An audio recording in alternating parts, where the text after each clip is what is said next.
আজকে আমি তোমাদেরকে কাউনের চালের পায়েস বানিয়ে দেখাবো। সবার প্রথমে কাউনের চালটা নিলাম পরিমাণ মতো। নেওয়ার পরে সেটা পরিষ্কারভাবে ধুয়ে ফেলবো।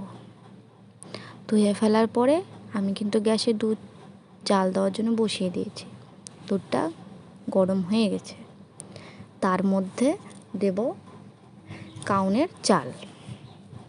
কাউনের চালটা দেওয়ার পরে অনেকক্ষণ এটাকে নাড়তে হবে, যতক্ষণ না কাউনের চালটা সেদ্ধ হচ্ছে। যখন দেখবে যে কাউনের চালটা সেদ্ধ হয়ে যাবে, সেদ্ধ হওয়ার পরে তারপরে এর মধ্যে চিনি অ্যাড করবে। তার মধ্যে তোমরা কাজু, কিশমিশ, বাদাম এটাও অ্যাড করতে পারো। তো আমার কাছে তো কাজু, কিশমিশ, বাদাম তখন ছিল না, তাই আমি তারপরে সবার শেষে চিনি অ্যাড করছি। চিনি অ্যাড করার পরে একটু নাড়িয়ে চাড়িয়ে নেমে নেব। নেওয়ার পরে এটাকে টেস্ট করব।